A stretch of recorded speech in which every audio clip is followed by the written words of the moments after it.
It's Thursday, the 12th of March, Grand Forks, and tonight, if you're a passionate person about things to do with the government, there's two things going on and you have to make a choice. Are you going to deal with, or go down to the Omega restaurant and deal with local government issues?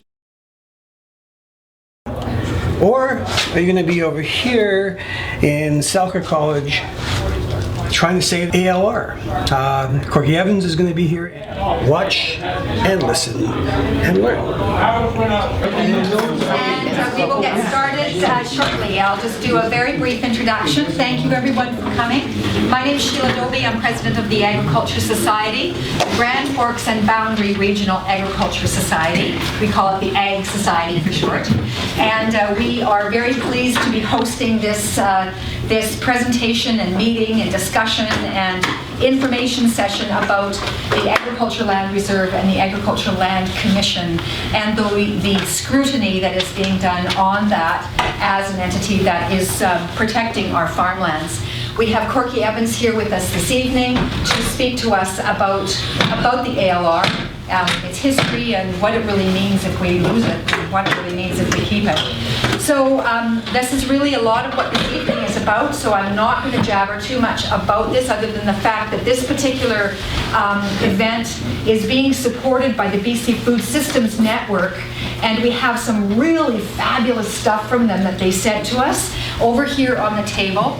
The buttons are actually worth $2 a piece, so we will be passing a hat around to help us with some of the costs for the buttons and for basically helping Corky to get here. We wanted to make sure that we have some resources to assist all that.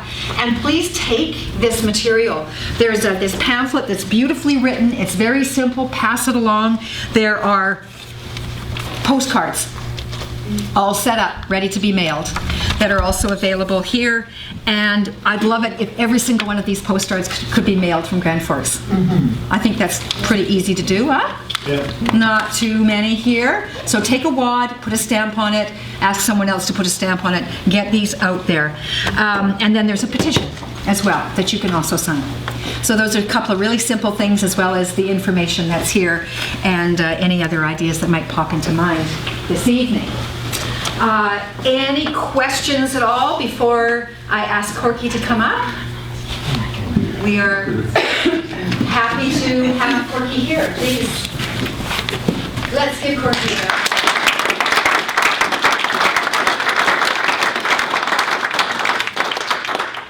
And I think that before you actually do get started, and to put this in a context of our regional district, I did ask Rolly Russell, who could not be here, to make some kind of statement that I could share, and he evidently has. They approved a letter, and I have the email here with the wording of the letter and who the letter was sent to here. But essentially, it basically starts out with, whereas BC farmland is scarce, and whereas preservation of farmland by removal of speculation contributes significantly to the stability of the BC economy and is critical to the food security of British Columbians. And whereas local governments may not have the appropriate resource, capacity, nor knowledge to make decisions with permanent implications to our agricultural lands, and whereas the Agricultural Land Commission recently underwent a core review in 2010, that they recommend the retention of Agricultural Land Reserve as one province-wide zone, retention of the Agricultural Land Commission as a province-wide independent administrative body with judicial powers, and provision of an opportunity for local governments to discuss any proposed changes to the ALR with the province and the ALC. So that letter was sent to various people, and he's given a list within the provincial government from our regional district. So I was really happy to get that. I have a number of copies, and I have the email if you're interested in that. Okay? So now, Corky, do you need an introduction? I don't think we need an introduction for Corky. Ex-Minister of Agriculture, one of us. I'm pretty old, so I don't remember everybody's name, but I recognize almost every face. So yeah, I'm Corky Evans, and I live in Winlaw, in the Slocan, and I logged there for 20 years, and then I did politics for 20 years, and now I grow potatoes and garlic and turkeys and blueberries and stuff like that. And so I'm going to do a little bit of it, history, even though most everybody knows, but there's got to be somebody in the room that's young enough to not remember 1972. So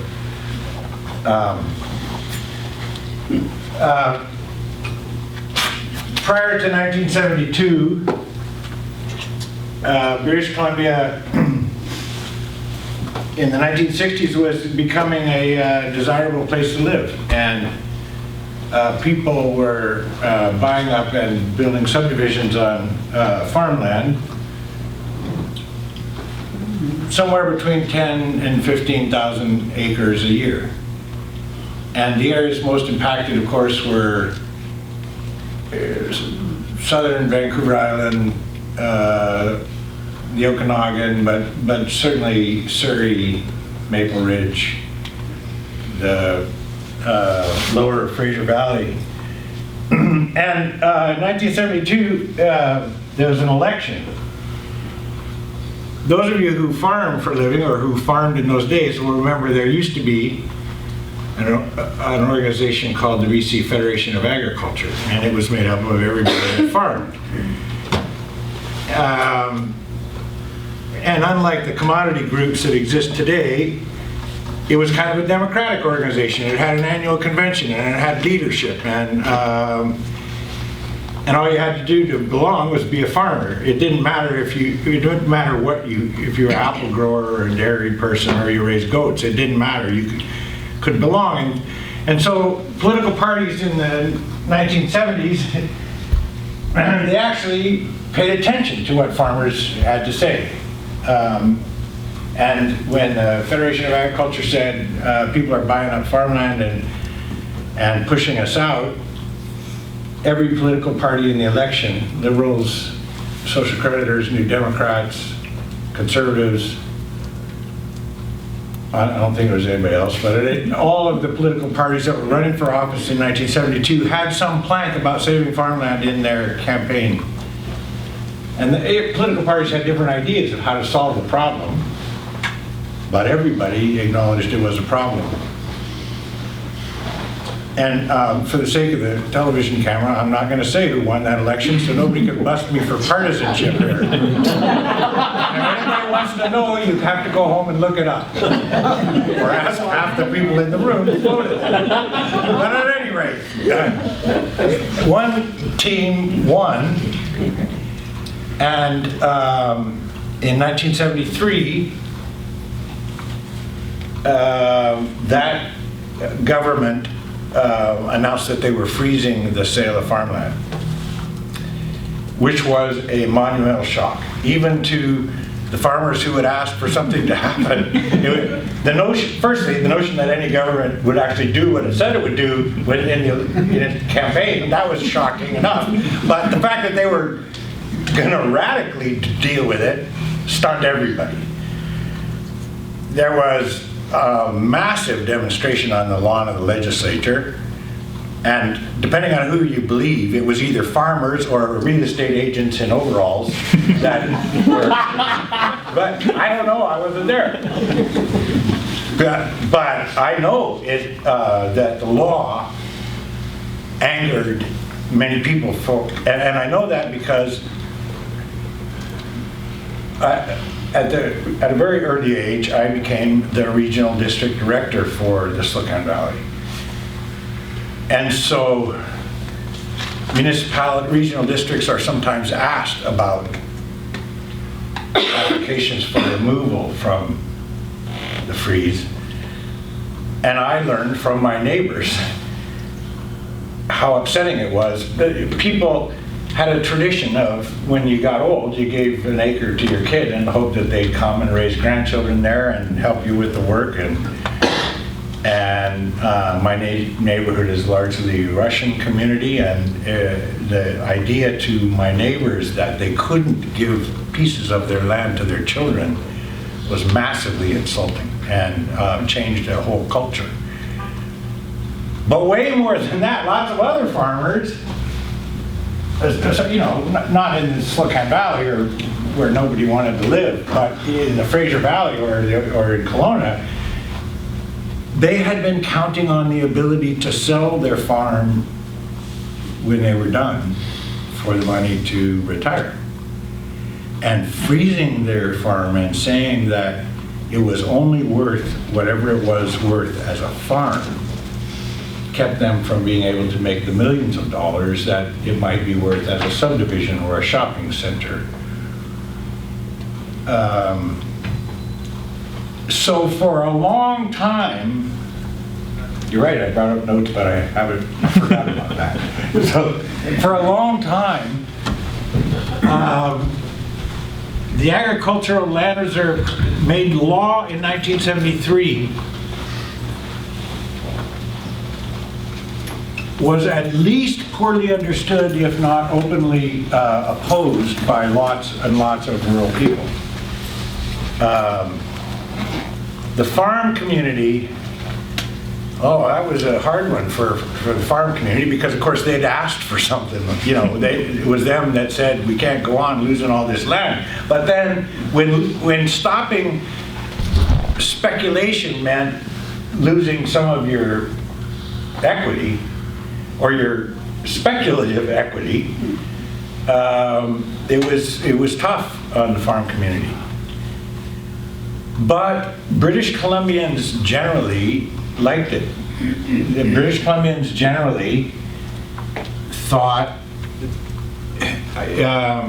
in the early 1970s, people still thought there should be a family farm. There wasn't such a thing as Monsanto and corporate blah blah. People thought that farming was a good idea, and so the general population tended to support it. And then governments, well, no, I want to give a little bit of background first before I talk about the governments. Probably you guys know, but forgive me for telling you what you know. British Columbia is the most unique political geography in North America. British Columbia, because we are rainforest, alpine, desert, river valleys, we have what geographers call the most complex geography on the continent, Atlantic Ocean to Pacific Ocean in any country. Proof of that, how complex it is, how different the temperatures and the rainfall and the soil types are, is that there is more in nature, there's more flora and fauna, animals and plants, indigenous to British Columbia than all the rest of Canada, from the Rockies to the Atlantic Ocean and out to Newfoundland. Do you know that? And what does that mean for farming? There's some places that are really good for farming wheat because you can own 10,000 acres and you can actually see fence line to fence line because it's flat. And those places are really good for a kind of farming where you have a monoculture or one crop.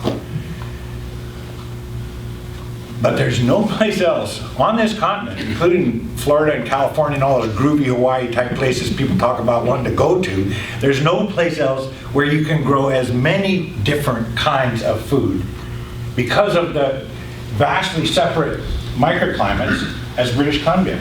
Ergo, in 1972 and still today, people in British Columbia grow and sell more different kinds of food than the rest of Canada combined.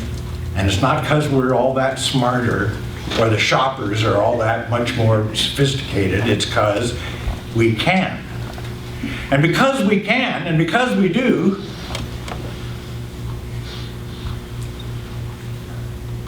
people who care about the food, they kind of tended all those years to support the agricultural land reserve.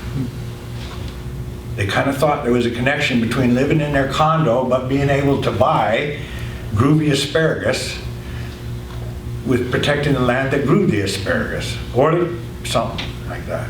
So all the government, Social Credit and New Democrats, and then for a while, Liberals, who governed in British Columbia, is really interesting. In 1975, the government that had put in the agricultural land reserve was defeated.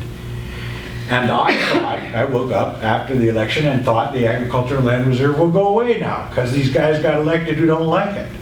But no, that was Social Credit. You remember Billy Bennett? They kept it. And they kept it for two reasons.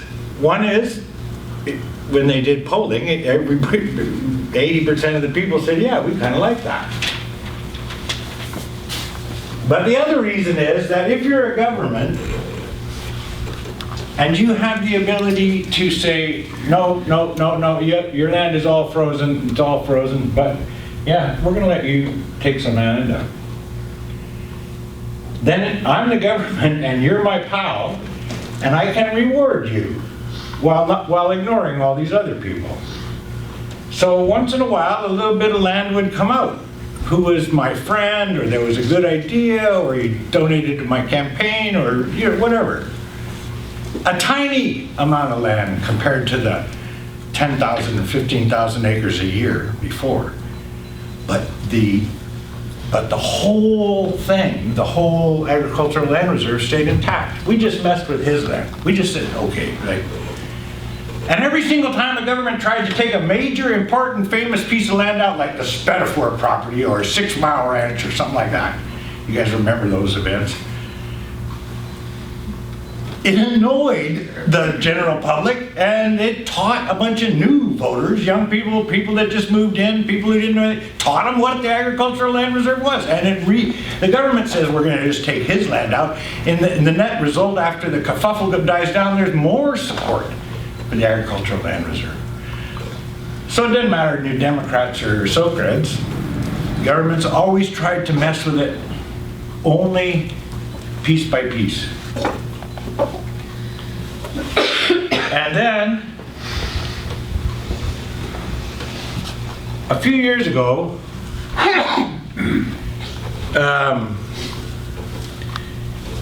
a think tank, or that's what they call themselves, actually it's a sort of like lobbyists from millionaires. You guys heard of the Fraser Institute? Like, you guys know that they are? So,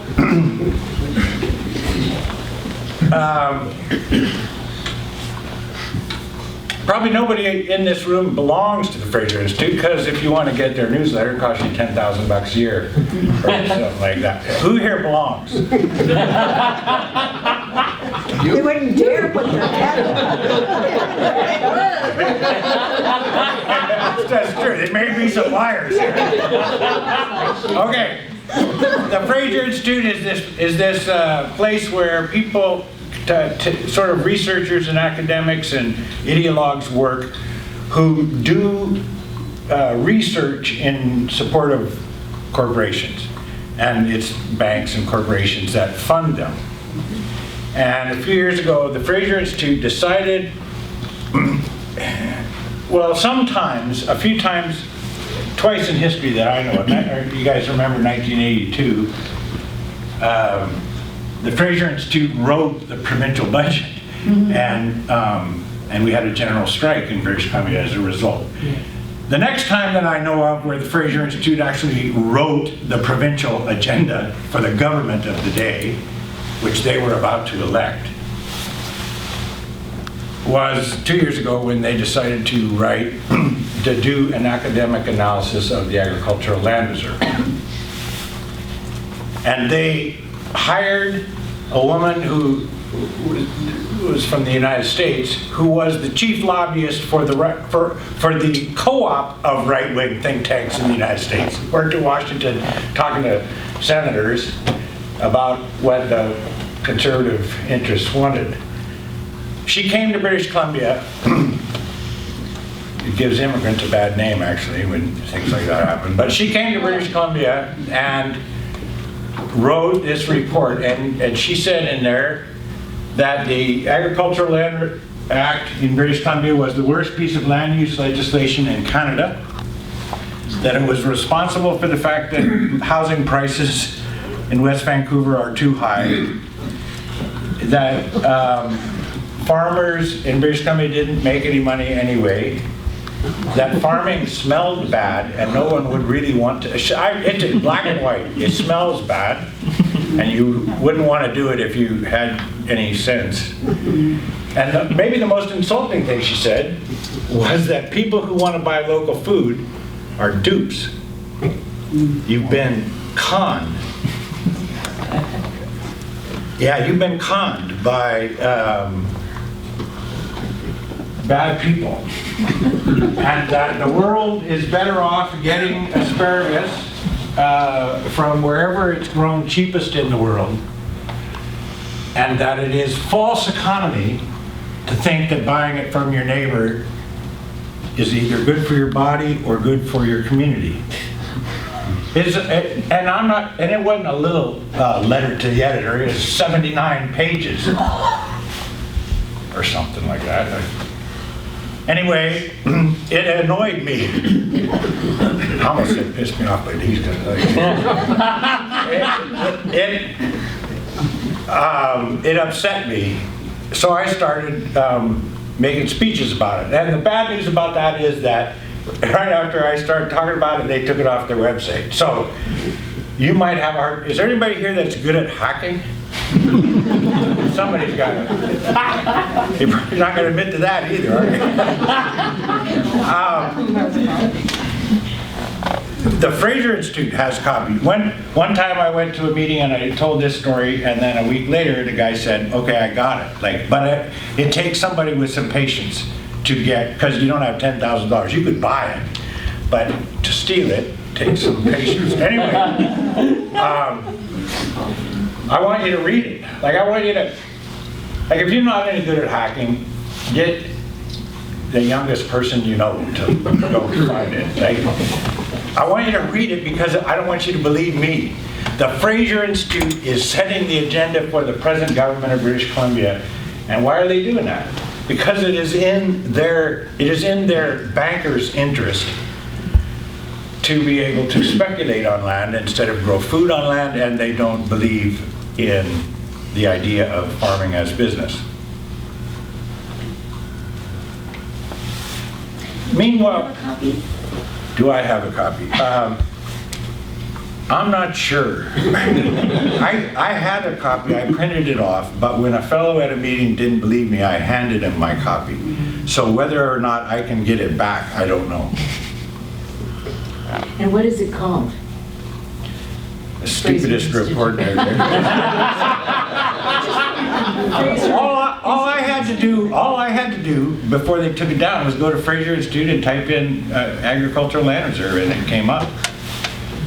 Anyway, I think you're going to find it because you got a little thing there. Yeah. It's like, anyway,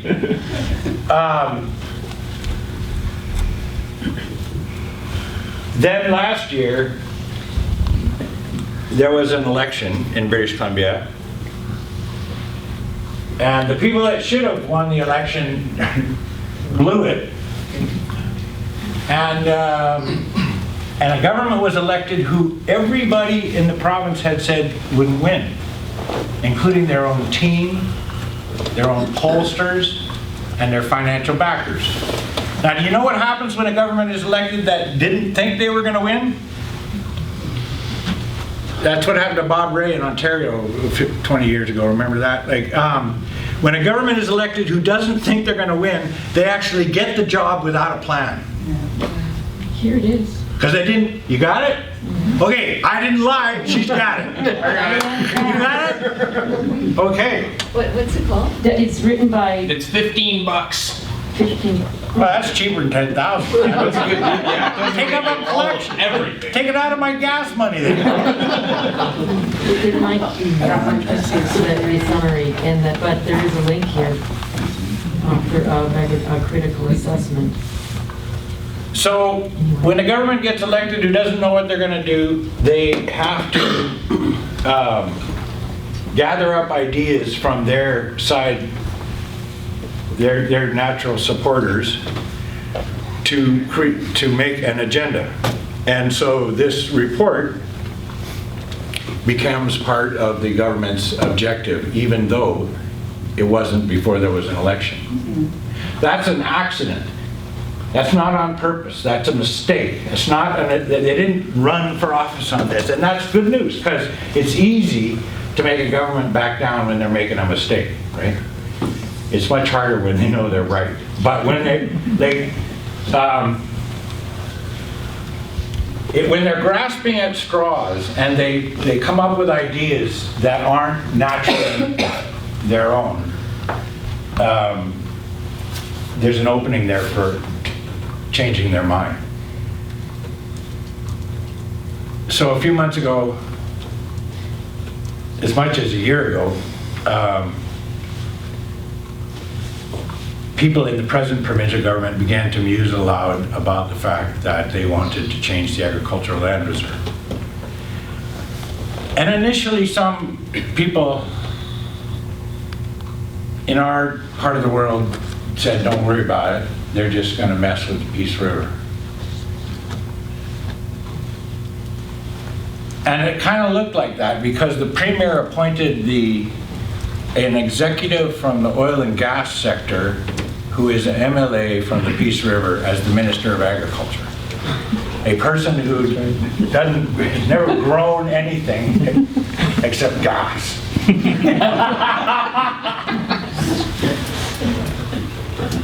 And then they said, oh no, this is really funny. We're not going to change the rules of the Agricultural Land Reserve, but we're going to put the control under the Oil and Gas Commission instead of the Agricultural Land Commission.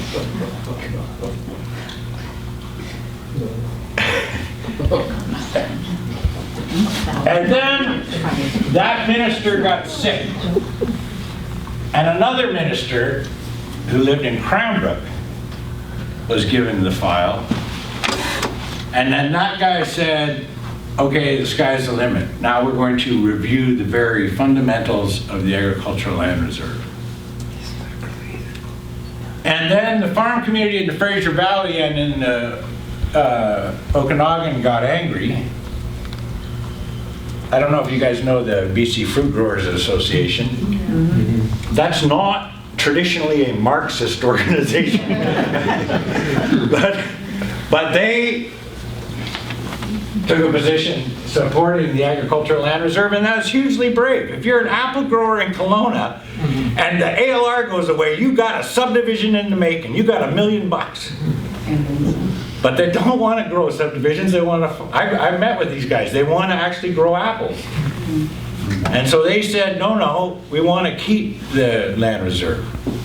And you know, dairymen and Coquitlam and stuff. So then the government said, okay, we'll keep the Agricultural Land Reserve and the commission intact for Lower Vancouver Island, Duncan South, for the Fraser Valley, like up to Chilliwack, and for the center of the Okanagan.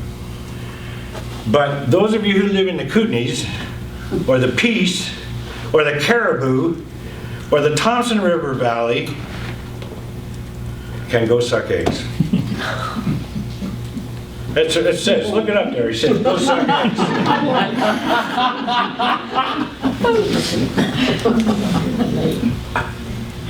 No, he didn't really say that.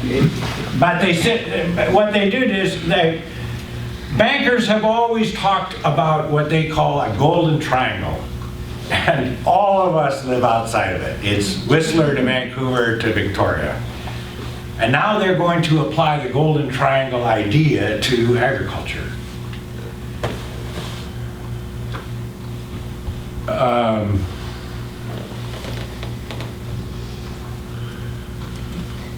Here's why I think it's a terrible thing. Like, I was part of a government, I was the Minister of Agriculture in a government that wanted to take land out of the ALR for political reasons.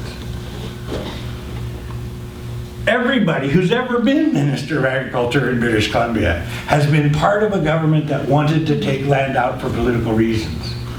Maybe we want to do something really nice like build a school on it. Or maybe we want to do something not so nice like build a resort on it. But whatever it is, government's agenda is 4 years under any political party. You elect the Greens, they got a 4-year agenda. Because they have to. That's how democracy works. They're not bad people. That's how it, they got to make you happy. Well, firstly, they got to make you unhappy in year number 1. And then make you forget about it by year number 4, right? That's the gig. If you win, that's what you do. If you lose, that's what you criticize. But the Agricultural Land Reserve is a sort of a transgenerational bank, right? It's like it's more about your grandkids than it is about you. In fact, it probably penalizes you in order to reward the generation of your grandchildren. Sometimes people talk about, oh, Native people have this good idea about 7 generations in the future. You got to think 7. That's exactly what the Agricultural Land Reserve is. You are the 7th generation since they thought it up.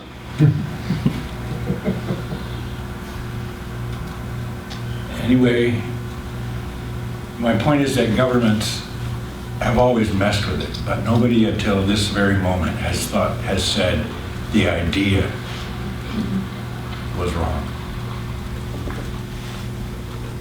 When I used to go to, I'm sure it says something important in here. When I used to go to farm meetings when I was the minister, sometimes I was the youngest person in the room, and I think I was 55 or something. Because lots of places in the province, farmers are getting older. And then when I retired from politics, one of those old farmers, 82 years old, brought a hive of bees and put it down on my property and said, okay, here, Corky, do something productive. So I had to learn how to keep track of this hive of bees. So I signed up for a beekeeping course. And it was way on the other side of Kootenay Lake in a little community hall, a place called Harrop. And I thought, firstly, that everybody who was interested would be an old person like me, and secondly, I thought there'd be 6 people in the room, because who cares about bees, and it's a little place you have to ride a ferry boat to get to. And the stunning thing about it, and the point of the story, is that it was standing room only in the hall, and I was the oldest person in the room. It was, every seat in the place was filled with a 30-year-old person who wanted to start keeping bees. That was 4 or 5 years ago, and it was my first clue that something huge was changing, and I have since seen that phenomenon everywhere that I've been in British Columbia, which is there is a generation alive today of young people who want to grow food and aren't stupid. I'm separating them from my generation. Like I wanted to grow food too, but ignorance was huge. There's a bunch of young people, some of them been to business school, and they want to farm instead of working for a corporation. And there's something else going on. The woman who wrote the thing for the Fraser Institute is actually wrong. The people who want to buy food that's healthy for them are not dupes, and nobody conned them. They're people who actually understand what's in the food at the Safeway store, and they want an alternative. And for the first time in my life, they're starting to be willing to pay for it. When I was young, as a kid or as a young parent, the only thing we thought about food is it on sale? And now, like the fastest growing market sector in Alberta, you guys know what it is? Fastest growing food sector in the food business in Alberta? It is not big box stores, it's farmers markets. Rocky Mountain House, Fort McMurray, people are actually going to buy good food.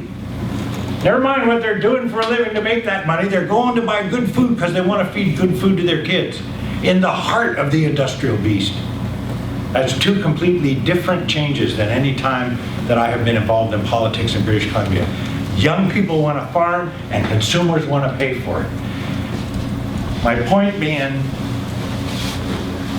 like that when the Agricultural Land Reserve was created, it was a philosophical, for most people, not for the farmer in Surrey whose land was threatened, but for most people it was a philosophical idea. Save land for the future. In 2014, we've actually come to the day they saved it for. There's this generation that wants to do it, and there's the people that want to buy it. For the first time, we could make it pay. I am not a, what do you call those people? Conspiracy person.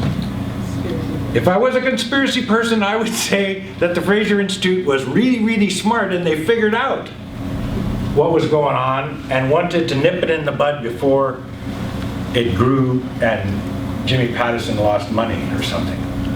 Safeway went broke. But I don't think that.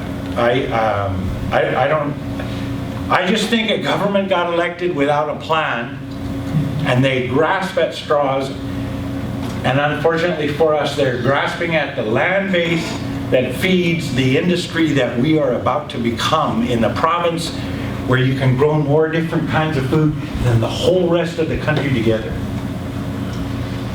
The Agricultural Land Reserve protects little tiny chunks of land, which is really wacko from the standpoint of a banker.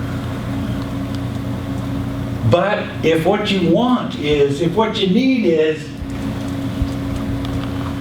10 acres of tumbleweeds to grow ginseng, or you need 5 acres of land next to Saanich to sell organic vegetables, like, because we have the microclimates, because of the geography, we have the capacity to grow the food that Canada is beginning to want at the moment, where the government is saying it's a stupid way to make a living.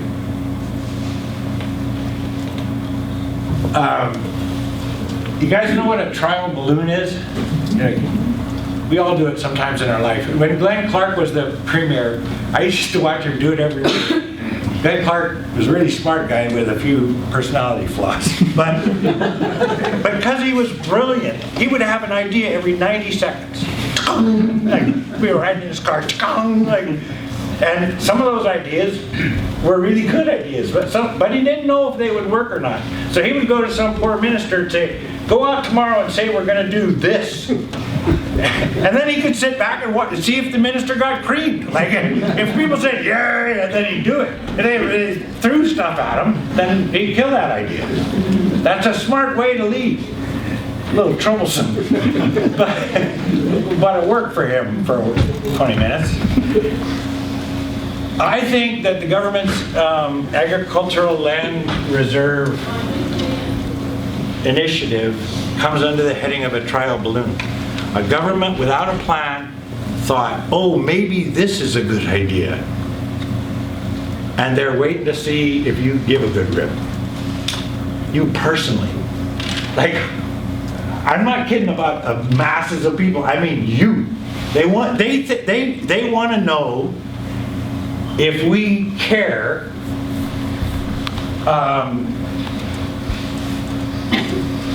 before they do anything. And my proof of that, part of my proof of that is when a government starts at the beginning of the year, did you just come in to take my picture? Oh man, sit down. Learn something here.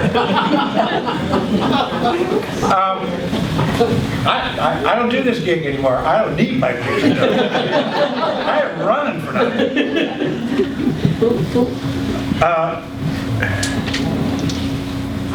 When a government starts the year, provincial government, there's this thing called a speech from the throne, you know, like that. And the poor lieutenant governor, who actually has no politics or shouldn't, has to read this speech as it, anyway. And in there is everything the government intends to do for that sitting of the legislature, or is supposed to be. The word agriculture never showed up in the speech from the throne. And now, I'm sure that to most people that's a meaningless piece of information. But what it said to me is, they're waiting to find out what you think. They ain't gonna talk about it because they're not yet sure if they're proud of it. And that's how come I think I shouldn't hang out in Winlaw. Well, I'm gonna stop doing this when it's time to plant potatoes. But at the moment, I kind of think we have a shot. This is not me coming whining about what the bad guys are doing. This is me saying, do something. Because they ain't decided yet. I want to say one other thing. Maybe you guys will take cards and mail them in. Maybe you'll even phone your friends. Maybe you'll organize. Some of you will remember one of Glenn Clark's stupider ideas was when he wanted to take a piece of land out up the Granby and put a pentachlorophenol plant on it. Remember that? And I was the Minister of Agriculture, and I was part of his cabinet, and I was supposed to go yowza, yowza, okay, sure, whatever you want. And the farmers, the people of Grand Forks organized and called me over and said, can you stop your boss? Well, that's kind of hard to do without your boss watching. But anyway, you guys pulled it off, right? We stopped, or you. I had nothing to do with it. And then the people of Grand Forks gave me this beautiful picture of this farm that is still a farm. Pentachlorophenol, by the way, is a poison. And the people who wanted to put the plant on the land were, I believe, were speculators who had no intention actually of putting a plant on the land, and if they had, would have put the other fence post plants in British Columbia out of business.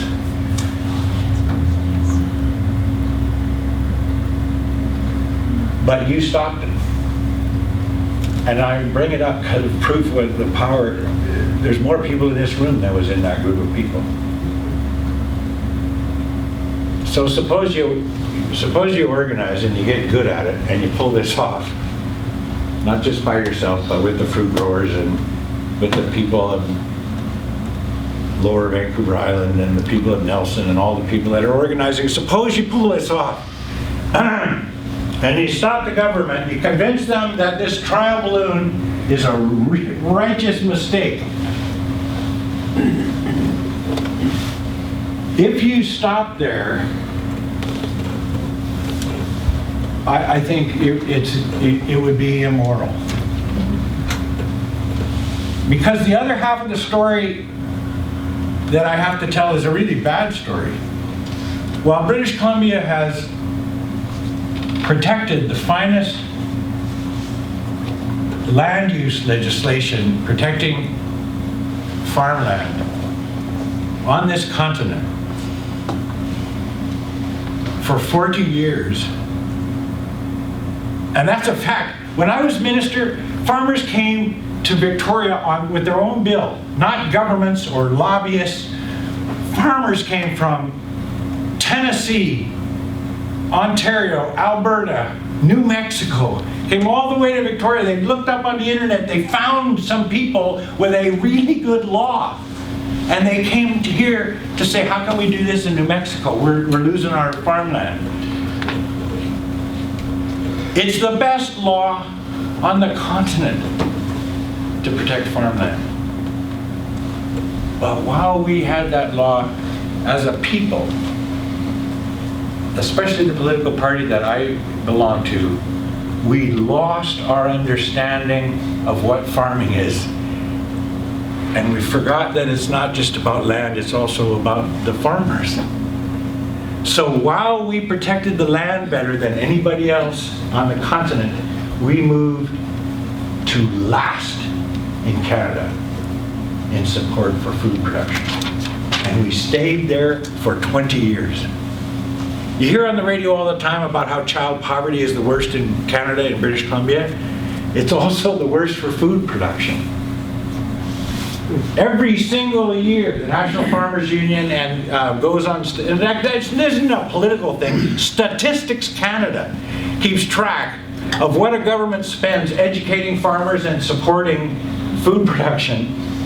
Not subsidies, but just basic support in every province as a percentage of the food that's sold out of that province. So it's apples to apples. It's not, Newfoundland against Saskatchewan or something. It's a percentage of support for this percentage as a part of the percentage of sales. And British Columbia is last every single year because politically we back the land reserve and abandon the farmer. So if you organize, you pick up that little thing, that postcard, and you sign it and mail it, I kind of think we should defeat these stupid people with their stupid law now, but we should meet here again next year and start organizing to support the industry, the business of farming.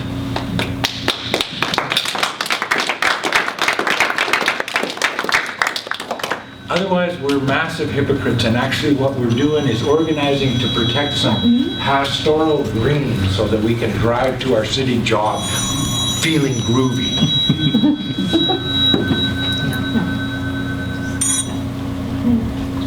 Last thing I guess I'm going to say is about timing. This is a political thing, just a lot like getting married. And I imagine there's people here that got married. No? When you were getting married, didn't they say, speak now or forever hold your peace? Like, if there's anybody that doesn't like what's going on here, speak now or forever hold your peace. That's exactly where we're at today. If there's anybody here who doesn't like the story I just told, it's a speak now or forever hold your peace thing. The legislature is in session, the government is waiting to hear what you have to say, and silence is a big voice. If we say nothing, we give permission. And permission in politics is called mandate. You get a mandate for being a jerk if the people don't speak. That's a fact. That's a stunning thing that I learned over 20 years of strange work. All you got to do is go home and do nothing, and you speak. And the timing, if you're ever going to say anything, for God's sake, don't do it next year or next winter, because it's done. The good news is you're good people who bothered enough to go turn out somewhere, and that's all it ever took to change the world. So, firstly, go beat the law, and then secondly, let's meet again and save farming next. Okay, thanks a lot.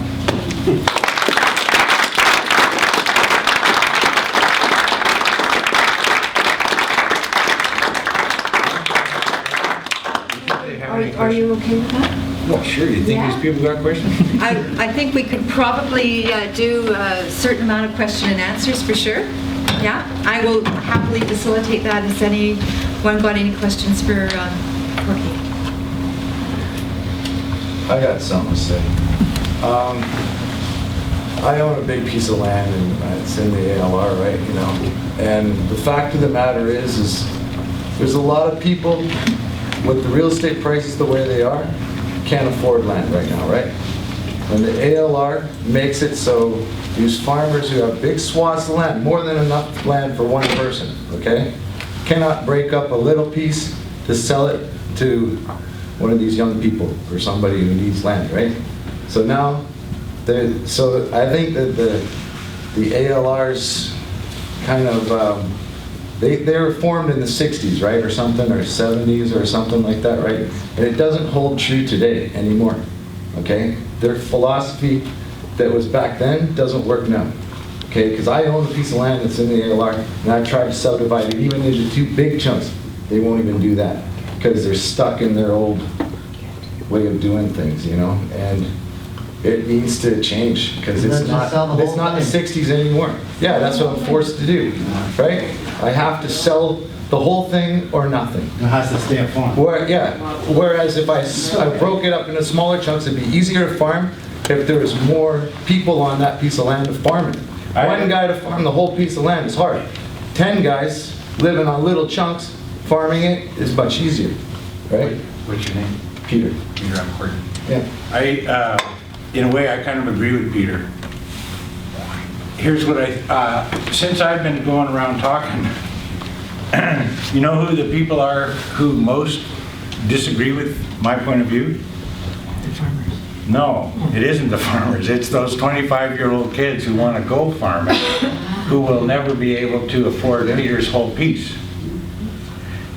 I agree with Peter that, I mean, in 40 years, there isn't a single part of life that stood still over 40 years. Healthcare, education, even asphalt paving, like everything has changed radically. Seat belts, yeah. Liquor laws, the marijuana laws, like it's all changing, except Peter's piece of land. And when I meet young people who want to buy Peter's piece of land, and okay, so I'm going to back up a little bit. I bought 5 acres of land in 1972, or one, for $10,000. And I worked in a sawmill, and I got $800 a month. Now, the assessment authority came around, or the assessment guy, and said, assess my land at $400,000. So cut it in half. Say half of that is because I built a pretty house or something. Say the land itself is 200 grand. That means that it has appreciated 20 times in that 40 years. So to have the same chance to raise kids and make payments, I was getting $800 a month. So a young person today would have to be getting $16,000 a month to have the same chance to buy Peter's land that I did, right? I don't think it's a reason to kill the ALR. I think it's a reason to say we want there to be agricultural land for the next generation, and if it means that some of the rules have to evolve to make that possible for the next generation, stop threatening the institution and start renewing the regulatory regime that goes along with it. And another thing is, I mean, it's hard for farmers to make money selling rutabagas, right? I mean, or whatever it is. Like, it's, lots of farmers are going broke, man. And if they could sell off a little chunk of their land, that would, you know, be a big thing to them. And it'd be a big thing to be able to make more land available to people, you know? So that's why I think they need to loosen their ways of doing things, you know? Not be so strict and say you can only do one thing with your land and that's it, right? I think they have to evolve too. Otherwise, but I'm involved in a fight right now to try to save it. You call the meeting once I pull that off to talk about how to make it evolve. I guarantee you I'll come back. Well, I said what I need to say, that's basically it. Okay, but I'm offering, I'm good at this, man. This is what I do, or what I used to get paid to do. I'm not sure why. Well, I'm living it because I have a piece of land, okay? If we manage to, like, if the government proceeds down the road it's going, you can do anything you want. If the government, if I can stop the government, all I'm saying is I'll come back and try and get some of these people to come and we'll talk about how to evolve the thing. As long as it doesn't hurt the neighbors, that's all. If everybody agrees on it, then it's all fine. So I didn't grow up in BC, and I haven't lived here since the 70s, so the ALR is something I'm aware of, but I'm not sure of the ins and outs. But in the case of, let's say, somebody like him or yourself who can't find somebody to buy the land, and you come to the end of your life and you die, you don't have any relatives to take it over and stuff, what happens to your land then? Like, does it sit around until somebody can afford to pay for it? Or, like, how does that work if it's in the ALR? Well, it goes to my kids if they're smart enough to farm. If they're too stupid, then it gets sold. And then it gets valued like any you have a hardware store, an apartment building, whatever. It gets valued at whatever the market will bear. Frankly, where I live, the price is way too high. The market is stupid. It's $400,000 for where I live is a ridiculous number. And I think it should drop by half to afford to make it so the young people can move in. But there's no problem if I stop farming without a will. The marketplace and the law will solve that problem in 15 minutes. Okay. Harold had a question. I differ with this gentleman. We have lots of 5-acre plots here in the country, and nothing's growing on it. The one thing that is coming that is good, we've got farmer groups that are forming co-ops, and they're starting to produce smaller units, and I think that is a growing kind of thing. And I think that we need to keep the large sections for larger farms, whatever they may be. But I think that we've already broken down enough farms, and we don't want to do that anymore. We want to make use of the small patches we've already got. And so if somebody wants to, what we need to do is look at a different way of getting young people, young families into farming. Now maybe they need some financial support for that. We need a program province-wide to help deal with that. Yeah, you see how healthy this is, what Harold has to say and about the previous speaker. And like, this is the conversation that ought to precede any government initiative, right? This is the dialogue that British Columbians should have. It is not for the Fraser Institute to dictate what we're going to get in the absence of this dialogue. Yeah. The recent film festival here featured a film about young farmers being taken on as interns in a way by older guys who didn't feel they could manage their farms anymore. The farms were set up. The young people couldn't afford to buy it, but they were brought onto the land, trained in how to farm. They had access to the tools and the resources, and were able to start building their own resources financially to be able to put a down payment on it or buy somewhere else, but at least it was keeping the farming skills alive. I thought that was one of the most uplifting films that I saw. I'd have to look it up in the program, but those of us who were at the film festival recently, it was really heartwarming to see.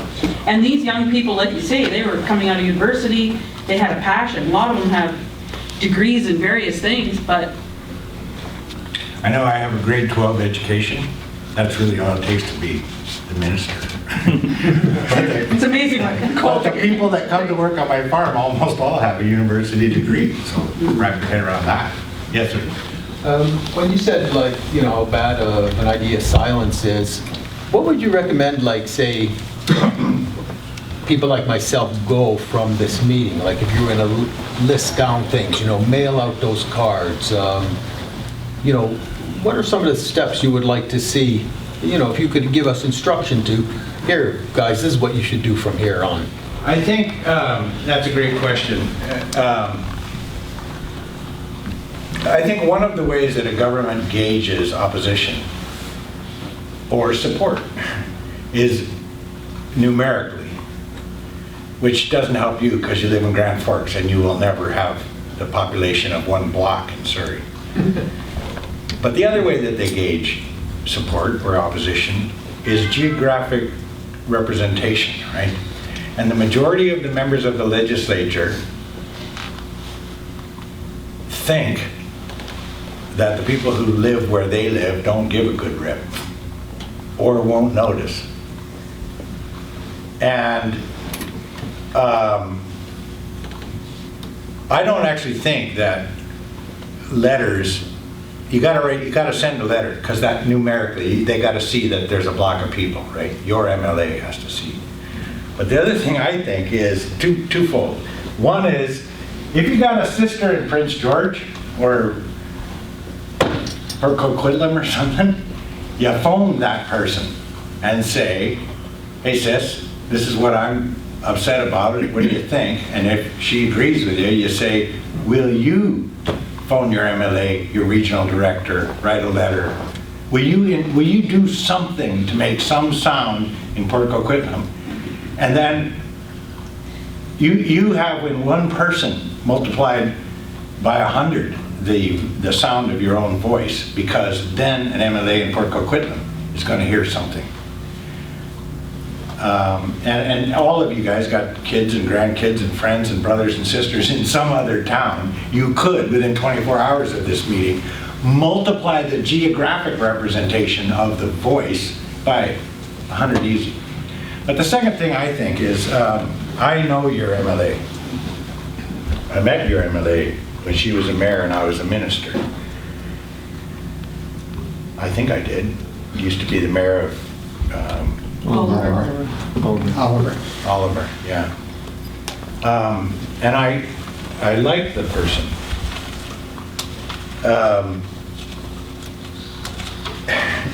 And that person thinks, she had a big fight on the ALR when she was mayor of Oliver, and she has a natural support group that believes the ALR is a problem.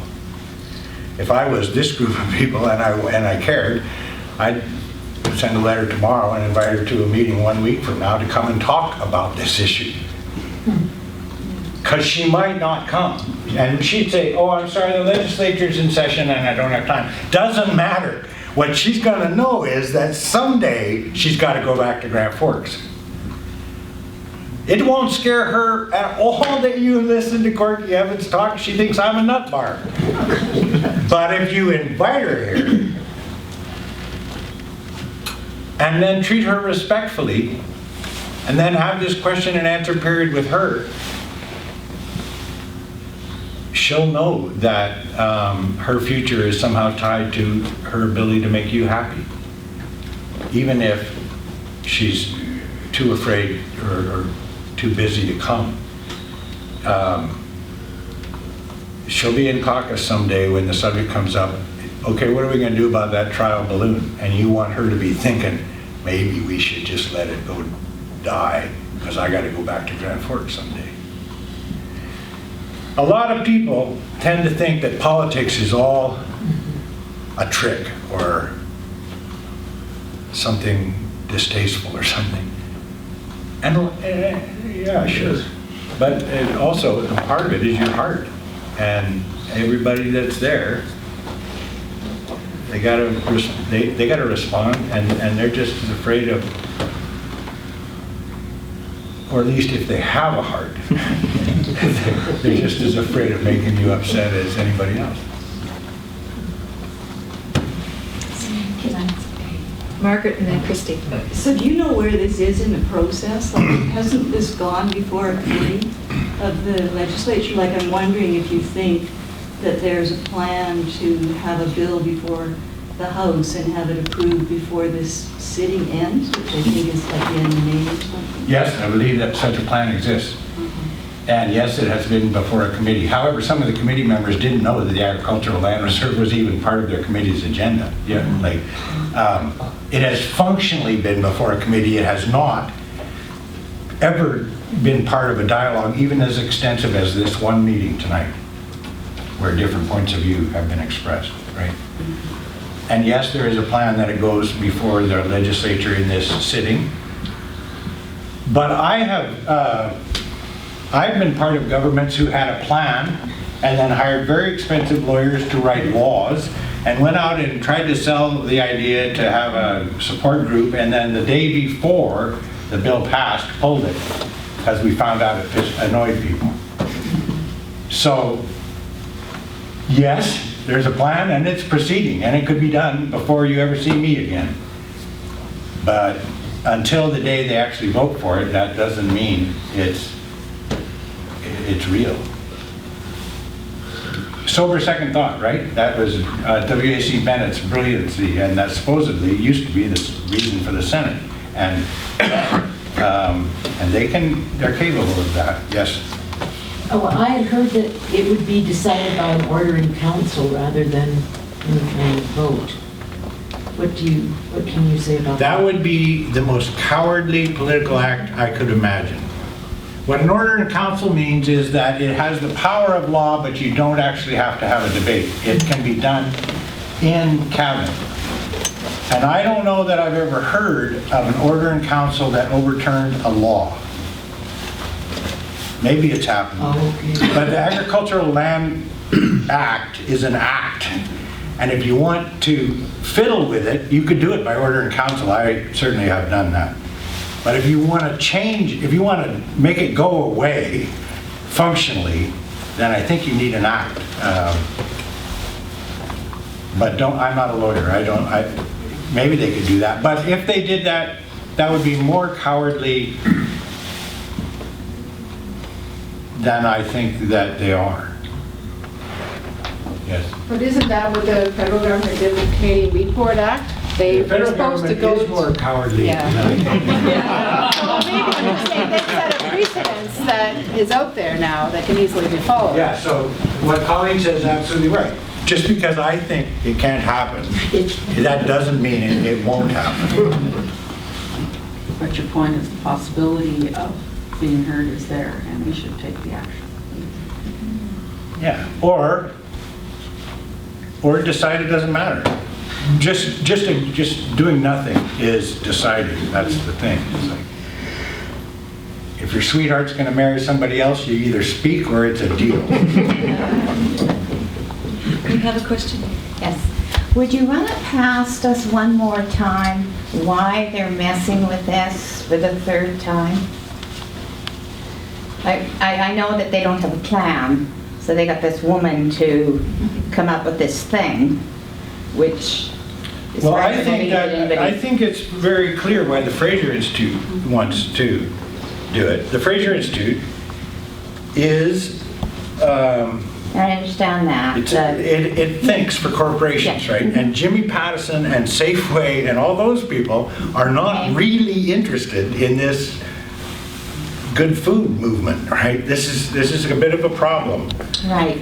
Okay, so why then don't they build houses on the hills, right? I mean, not all of BC is not flat and not valley bottom, but that's supposedly what the push is, right? It is some sort of commercial enterprise, subdivisions, shopping malls or something like that. Why Actually, do they have to have prime land? And why? Well, why not? Aren't Like you drive down the Fraser Valley and there's all those houses on the cliffs, and I'm really proud of that because that's the people of BC put them up there instead of down on the flat. Yeah. But you got to blast rock to get to those people's houses. You got to pump water to get it to those people's houses. You got to float their effluent 6 miles away to make it go away. Put it on the flat, and the roads are cheap, and you can make a lot more money paving his farm than putting people on the hillside. Okay, so you're living on this paved piece of property, and you don't have to get your water pumped in and all the rest of it. What do you eat? Where? That is not the government's problem. No, but it's the problem You of buy your food in the people. grocery store. That's what everybody does. And so All our where food is it- comes from California, okay? You're telling me that I don't believe that my food does come in a grocery store. I believe that there's somebody out there growing the stuff, trucking it to the store so I can eat it. The grocery store doesn't buy off of farmers. It buys off of big Like, go, yes, A but farmer cannot sell somebody- his beef to the grocery store. He gets it from the slaughterer companies, okay? Well, Anyway, yes, Unless you go to a farmer's market, that's different. but right? it's not done in kidney dishes. I mean, somewhere, someone is growing stuff, and we have to have access to it, or we don't survive. I mean, plain and simple. I don't want you to think I disagree with you. I'm That's trying okay. to, I'm trying to say, everything you say has logic to it, but logic doesn't drive the truck. Yeah, The tr- actually, it the- has to drive the truck, and that's why we're in the mess that we're in now, is because I've got somebody that's got a calculator on one side, saying, oh, well, now you just look at these numbers. Meanwhile, we're standing there saying, like, what the hell's going on? But We you- but- have to be able to. But I agree with you, and so does everybody else. And if logic drove the truck, we wouldn't be having this meeting in this room. But there's logical people in this room. Yeah, but they ain't the government. Well, okay. It's a democracy. Okay, They now can we've got speak to- 10 minutes. I've got to turn We that have over. another question in the bathroom. But the government is, they've got to eat too. They've got kids. They No one's have to be arguing. able to go to the store and buy some food. I mean, you can have anybody out there in the nether zone doing your cooking and all the rest of it, but there has to be something there to cook. Yeah, And it's almost You know, if you- getting down to, it's almost where it's too basic. if you read what the Fraser Institute wrote, they address your issue. And they basically say, logic would say, get that cabbage from Ecuador where the people work cheaper and there's less yeah. environmental rules. Okay, that's what I wanted you to say. That's what I wanted to hear. Without me saying it. Yeah. They don't want you to buy it from him. They want you to buy it from the lowest common denominator. That's how Yes. globalism thinks. That's right.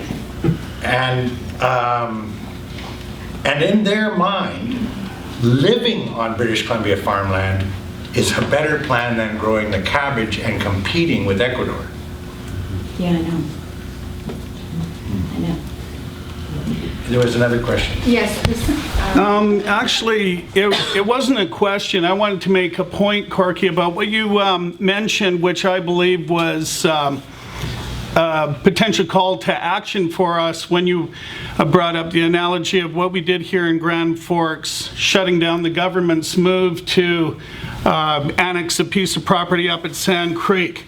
The reason why that was defeated was because we became the most vocal group in the Ministry of Municipal Affairs in the province, because there were enough people that didn't want that to happen that we dedicated a lot of time and energy in a lot of different ways, and we overpowered the government because we were so vocal that they didn't have a choice. We just shut them down. And so I believe the reason why you brought that up is if the people in this room don't want to lose the agricultural land reserve, then all we have to do is make the noise. That's what we did, and it totally worked. And it can work, and it will work every time.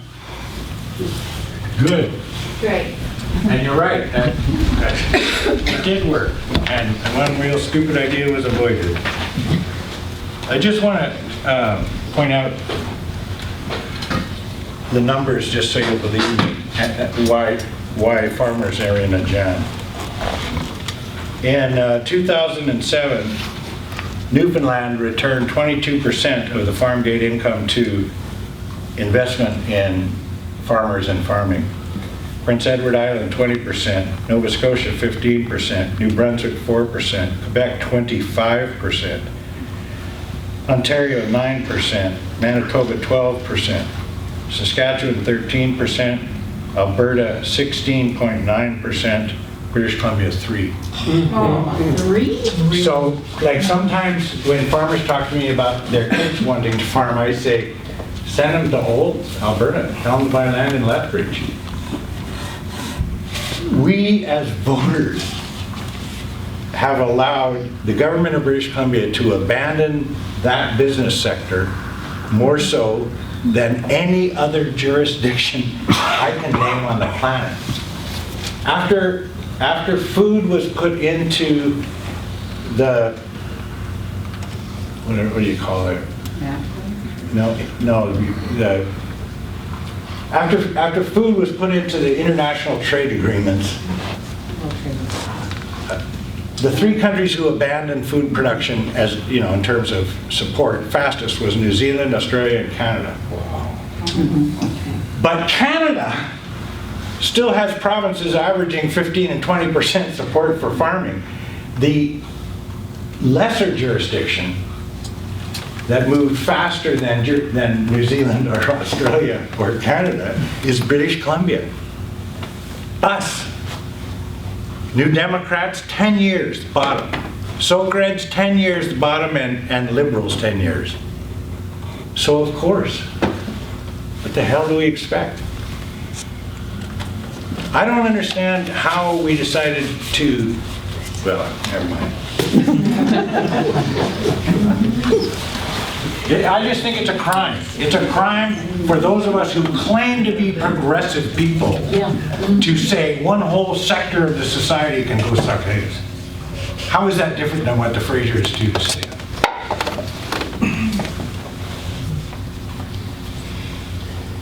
That's the beginning of the discussion you're talking about for the next meeting. So first of all, we hold on to the agricultural land reserve, and then we start talking about the evolution beyond. Absolutely. And start making those pieces of land work for us. And I would like to say thank you for coming out here tonight. Thank you very much, Corky. Awesome.